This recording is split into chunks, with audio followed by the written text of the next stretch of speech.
Hi, I just want to. Something has been happening over the Diwali week. I trust everybody's had a great celebration. What happened was that I have an aunt, my mother's younger sister, her name is Helen. She has moved to Australia. So she was returning to India and packing up and moving out for the last time. And I felt very sentimental about it. And I said, "Shall I come? And what's your address? And maybe I just pop by for a little while, and all these sort of things." Well, this kind of triggered an idea in all of their minds. And then she said, "My mother's coming." And then I gave my mother a call and I asked her, shall I come? And I said, she said, "How much do you need?" I said, "Probably 10,000 because I've been up and coming up and down. And if there's any balance, we can kind of square it out in the following month." She says she's only going to give me 3,000. So I was like, "You want me to come by train?" Now that is very difficult for me because probably from Hyderabad coming into Pune by train would be okay because there'll be people to help. But when you're going from here, they keep switching the platform because it's not a main station. It's just a small station. They don't know which, you know, line platform the train will be free. So they may tell you on the board that it's one, and then it becomes two, and then you're running like a crazy person, trying to get it. And then there are no escalators on any of these things. It's only one escalator over one thing. It's a very undeveloped railway station, and it's very difficult for people who have physical disabilities. Sometimes the train stops at some place where they offload parcels and things like that, and you have to walk miles and miles, literally, to come to the place where you could get a cab.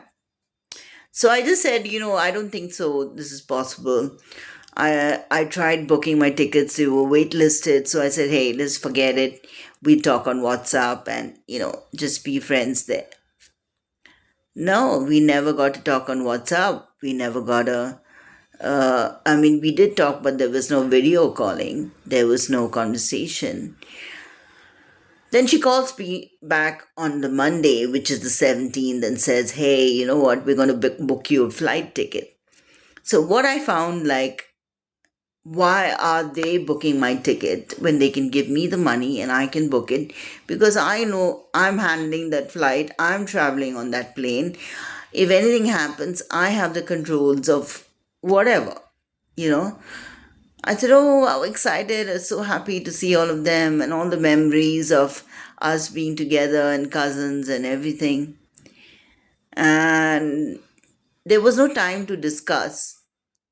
And then the ticket was booked. She said, "I asked so and so, Ashish, her nephew, to book it and things like that." Now, actually, when you book someone's ticket, you're supposed to send a letter saying that you booked it, and there has to be a credit card statement or whatever that they are authorizing you to fly. So there was none of that. So, like a mad and crazy woman, I was packing, and it was just that morning, and then, hardly any time. At least, should have said that on a Monday and we could have come on a Tuesday, right? And, that 24-hour notice is very important. You can't just tell somebody, "Leave now." It doesn't work, right? Those days when you're young and you could just run out the door is not possible when somebody has a physical disability. So finally I was asking them, like, "Give me the address of your house and give me the car number which you're coming to pick me up with, because I don't know this Hyderabad airport and where we are, and it's way out." They were not giving that address, and finally they gave it. I rushed out. I had a bath. Um, I had to have a bath. I can't wear dirty clothes. Whole day I was cleaning and everything, so I was feeling quite grubby. And then everything was packed. I just had to wear my clothes and run out the door. And everybody came running, took the bag, called the cab, and the first cab didn't come, the second cab didn't come, the third cab came, and then we ran, and the cab made a turn around, and everybody threw me in, and then we rushed and rushed, and he drove like mad. He took shortcuts, and when we reached there, the counter was closed, and there was no way of, they said the flight is half an hour late, and everybody's boarded, and sorry, ma'am, we just cannot get you on this plane. So I said, but we can get you on the next flight. But they were so stingy, right? If they had given me the 15,000 and I missed that flight, I could have paid another 3,000 and gone on the next flight, right? That's not $30, right?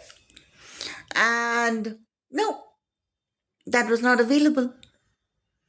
Then we had to make another 3 hours back home in the night, and so cold, and the weather has changed after Diwali, and it was kind of freezing. And then I asked the guy to stop somewhere. I found a rig. I had to go to another location to get a rickshaw because from the airport there's an entry tax into the airport, which is 300 rupees every time you enter. So we have to bear that. This is the Rothschilds Andani group. They're making money off the airport. We shouldn't have to pay for that. I mean, if I was in my service, just get people to mobilize and break that damn toll booth, right? We don't need to pay any toll to get into the tax. We already pay tax for the airport. We pay tax getting on the flight. We don't have to pay another tax for the toll, And there's nothing I can do about my hair. It just cut so badly. And so this thing happened. Anyway, finally, when I reached home, I was so tired. I just kind of lay down. I was so like crying because we missed the plane. And the next day, I was in a bad shape. I called a few girls and I just cried on their shoulder. I was like, I was really wanting to be with them. But all this unnecessary stuff, it seemed like a plotting, planning kind of a thing. Why was it not straightforward? And then, just before the getting on the flight, there was a huge argument. And my mother saying, I've done nothing to be sorry for. And I said, you've done a lot of things wrong. You need to be sorry. And you should apologize for that. I mean, it's something you did, right? And she said, I'm not going to apologize. I don't have to say I'm sorry about anything. And anyway, we came back and I was like, it was such a total anticlimax, and I was just thinking and thinking about it.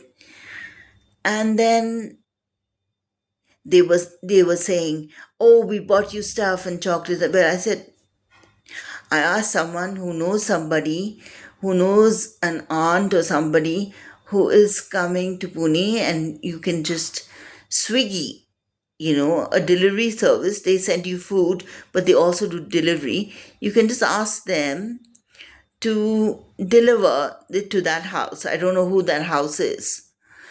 And I don't know the person. I don't know anything, but I got around asking a few people, and they said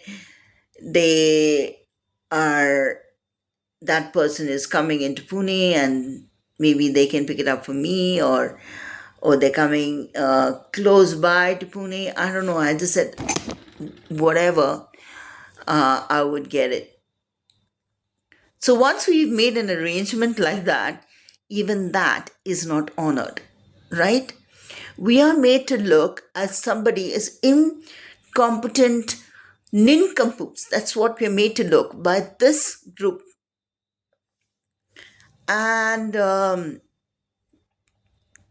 was so furious with that. Finally, after everything, and then we called them and talked to them and everything, there's a guy who is looking after my uncle. His name is Alfie Franks. Now, Alfie Franks helped start an organization, a Christian publishing house called Operation Mobilization, way back in the 50s. Now, Operation Mobilization was started by a guy called George Verwer. He was doing tract distribution to Mexico. He was asked not to do that there, but to do it in India. By who? President Bush. So our man lands up here and he starts a tract distribution. So basically, you join this, there's a ladies' team and a men's team, and then you live like a rat in some apartment. They sort of cover some bare stuff. But your food, if you don't sell any tracts, you don't have any food. So from that tract selling, that you're able to buy food. So a lot of abuse happened to a lot of what we call Operation Mobilization kids. Now, my mother decided to leave her stable job as a secretary in a hospital. She was working for a neurosurgeon and joined this crazy organization. And in this whole Shangri La, she met my father. Now, my father is her distant relative via marriage because her elder sister married my father's uncle. And he was a visionary. My father, visionary, he wanted to do something with addiction. And he was blasting that around the place. Whereupon the Rothschilds, President Bush, and all these people had to stop him. So the best way to stop him is with a lady. And so they got my mother to kind of seduce him into marrying him. And they have some ready-made story, but God alone knows how that story, the real story is actually. And finally, they get married. And after that, it is a constant slew of discrediting him and doing things to him. Now, fast forward, fast forward now, I decided to become, work in this field of addiction. I love this work and this and that.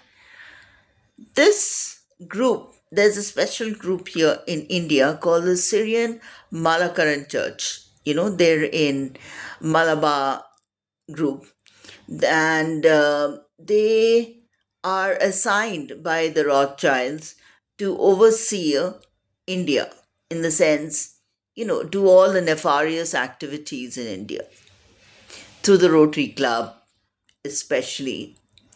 And my mother was their kind of queen. And another person who was very important to them is Santosh Neil Alfred.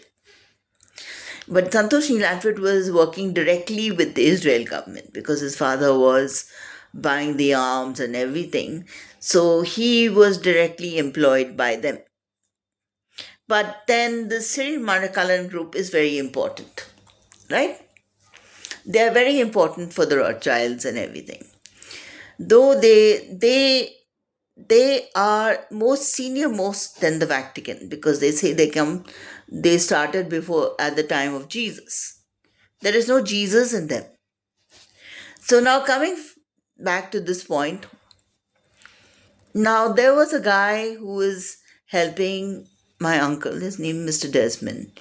And my cousin gave me his number and said, if you want to talk to daddy, you can talk to him. So I called a couple of times and all that. And recently, just yesterday, he called me and he said, where are you located?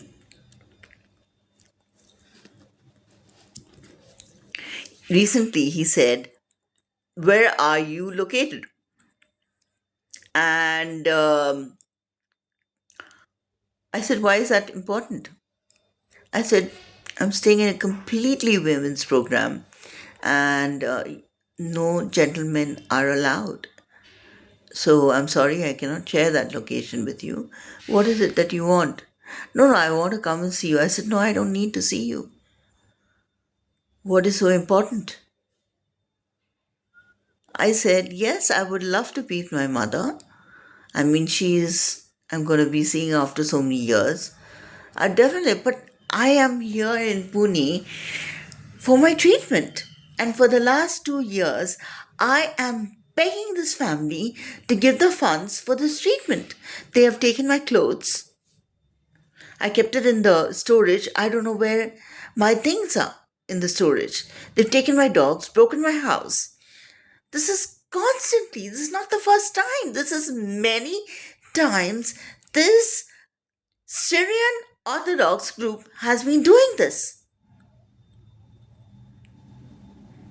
and using my family, using my mother, using Santosh, using the sacred marriage bed for their personal shit.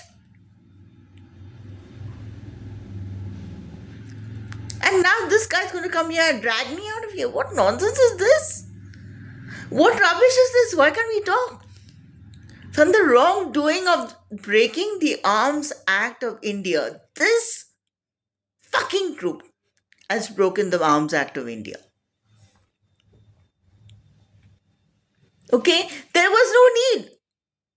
There was no need to cut electricity. There was no need to dump dogs. It's bad enough being left alone and having no funds to manage.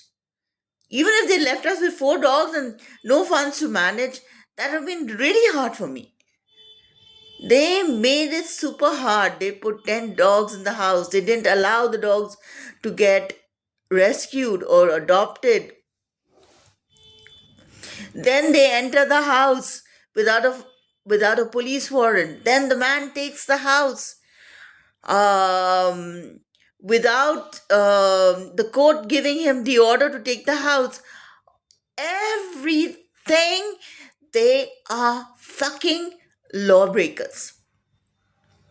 They are foreigners in this country, and just like Trump threw the foreigners out, we should also throw these bastards out of our country.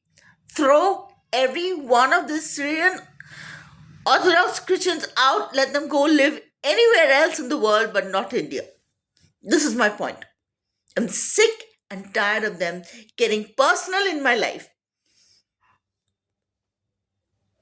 and coming here to drag me out. What nonsense is this here? Why are we here? We are here because it is the closest point to going to the paralysis hospital and getting well. Then we can discuss, okay, what's the next point you want? Nobody wants to discuss anything. Everybody wants to plan and plot and drag and do all these things. Why can't we talk? Why can't we fucking talk? This is really, my mother is 82 years old. I'm 57. Look what she's doing. Just because I'm a vulnerable state and my divorce and maintenance has not yet come to me and still harassing me. They're still harassing me, these people. There's a limit to this.